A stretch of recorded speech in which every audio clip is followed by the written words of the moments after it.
वाली बहू। रंजना कभी ब्रश नहीं करती थी। उसे कितनी बार उसके माँ बाप ने डांटा, लेकिन उसका कोई असर उस पर होता ही नहीं था, जिस कारण से उसके दांत पीले पीले हो जाते हैं। शादी के बाद अरे बहू, वैसे तो तुझ में कोई कमी नहीं है, पर तेरे दांत इतने पीले कैसे हैं बेटा? कैसे मतलब? कोई सर्जरी थोड़ी ना कराई है। वो तो क्या नाम, मैं ब्रश नहीं करती थी तो पीले हो गए। अब क्या करूं? आप कहें तो लाल करवा लूं या फिर काले?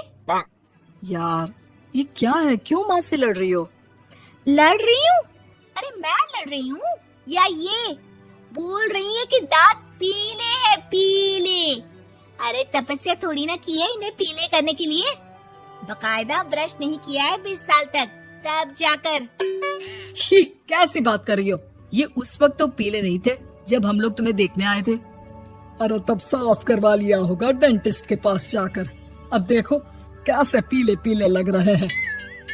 रंजना सास की तरफ गुस्से से देखती है। फिर शुरू हो गई पीले पीले पीले। अरे पीले तो तब भी थे जब मेरे हाथ का रसगुल्ला उड़ा उड़ा कर खा रही थी और बोल रही थी, लड़की नहीं गुणों का खजाना दे रहे भाई साहब आप। खैर, अब वो लोग करते भी तो क्या करते, पीले दांत वाली बहू पल्ले पड़ी थी तो झेलना तो था ही। एक दिन कीर्तन में रंजना गाना गा रही थी।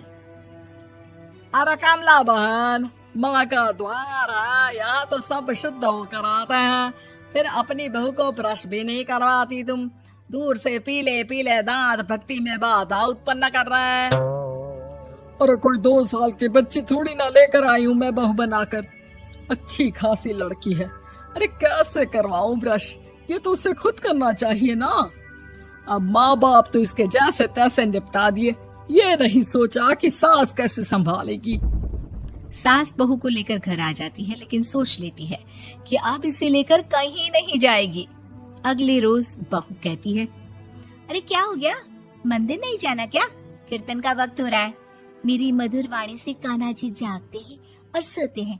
आप तो जानती है ना उनकी भक्ति में कितना मन लगता है मेरा। वो क्या है ना, तबीयत ठीक नहीं लग रही है मेरी, आराम करूंगी मैं। तबीयत ठीक नहीं लग रही? अभी तो मिथुन के गाने पर नाच रही थी आप, और अब बोल रही है कि तबीयत ठीक नहीं लग रही। अरे भक्ति में मन लगा लो सासू माँ, ऊपर जाना है, क्या मुंह दिखाओगी आप? हाँ? सास को बहू की बात पर गुस्सा आ जाता है। मैं क्या मुंह दिखाऊंगी, इसकी चिंता तो ना कर, समझी? अपने मुंह की चिंता कर, जो ये पीले पीले दांत लेकर हर जगह पहुंच जाती है। पता है लोग कितना मजाक बनाते हैं। ना जी ना, मैं नहीं जाना कहीं तेरे साथ। तो ये बात है। कोई ना, मत जाओ, मैं अपने कमरे में ही बैठकर भक्ति कर लूंगी। ऊपर वाला दांत थोड़ी ना देखता है, मन देखता है, भावना देखता है। और अरे बस बस, तू सब कुछ दिखा, बस ये सफेद चमकदार दांत ना दिखाना किसी को, है? जा यहाँ से। बहू को सास की बात का कोई फर्क नहीं पड़ता, वो तो जैसी थी वैसी ही रह जाती है। सुबह नहाकर किचन में खाना बनाना, फिर खाना खाना, कीर्तन भजन करना और सो जाना। एक दिन, माँ जी मैं सहेली के घर जा रही हूँ, शाम को लेट आऊंगी। हाँ, तो जाना, मैंने कौन सा तेरी आरती करनी है घर पर बैठकर। रंजना सहेली के घर जाती है, जहाँ वो पार्टी में जाने की तैयारी कर रही होती है। अरे शिखा, कहाँ जाने की तैयारी कर रही है? मैं गलत वक्त पर आ गई क्या? अरे नहीं यार, उल्टा सही वक्त पर आई है। मैंने ये साड़ी और ज्वेलरी निकाली है यार, शाम को इनके ऑफिस की एक पार्टी में जाना है। बताना कैसा लग रहा है ये सब? नहीं यार, इस ड्रेस के साथ तो वो वाली ज्वेलरी अच्छी लगेगी। हाँ, सही बोल रही है, मैंने ध्यान ही नहीं दिया। वैसे तो हमेशा से मस्त फैशन सेंस रखती है। तो बड़ा जाती होगी ना पति के साथ पार्टी में। रंजना कुछ नहीं बोलती, बस सोचती है कि यार काश ये बात सही हो जाती, पर मैं क्यों नहीं जाती पार्टी में? क्या इन लोगों की कोई पार्टी होती नहीं होगी? रंजना घर आती है और रात में पति से सवाल करती है, एक बात बताइए, आप मुझे किसी पार्टी में क्यों नहीं ले जाते? क्या आपके यहाँ ऑफिस में पार्टी नहीं होती? पति बेचारा क्या कहता कि दांत पीले हैं तुम्हारे इसलिए। अरे कोई पार्टी होती नहीं हम लोगों के ऑफिस में, तो कहाँ से लेकर जाऊं? और मार्केट, मॉल, कहीं वीकेंड घूमना, कहीं तो। अरे यार, सारे हफ्ते में एक छुट्टी मिलती है, तो सोचता हूँ कि आराम ही कर लूं। क्यों? रंजना मन मार के रह जाती है। पहले कभी सास के साथ मंदिर जाया करती थी, लेकिन वो भी सास ने ले जाना बंद कर दिया। घर बैठी बैठी रंजना बोर हो जाती है। तभी उसे आइडिया आता है और वो मायके जाने का सोचती है। सासू माँ, 2 दिनों के लिए मम्मी के घर जा रही हूँ। अच्छा अच्छा, ठीक है, आराम से जा। और हाँ, माँ से कुछ अच्छी आदत सीख कर आना कि कैसे शरीर के हर भाग की तरह दांतों की सफाई भी जरूरी होती है, समझी?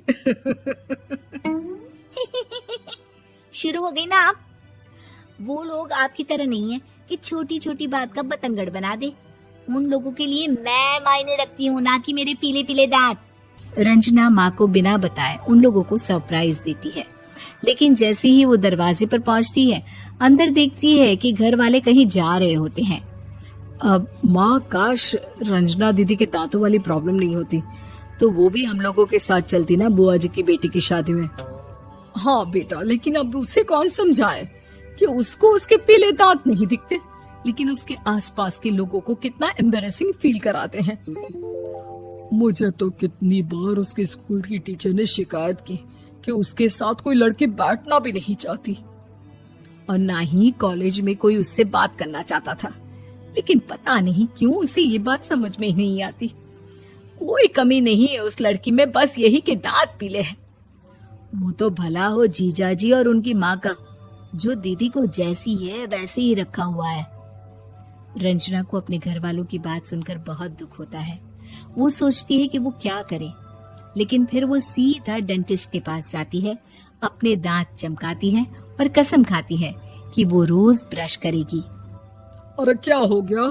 तुम तो 2 दिनों के लिए गई थी ना, पर कोई ना, अच्छा है, चलो आ गई तो। रंजना सास के सामने आकर खड़ी हो जाती है और पूरी स्माइल करती है, उसके चमकदार दांतों को दिखाती हुई। है? चले मंदिर। माँ, मुझे माफ कर दीजिए, मैंने आप लोगों को बहुत एम्बैरेसिंग फील करवाया। मैं आज से रोज ब्रश करूंगी।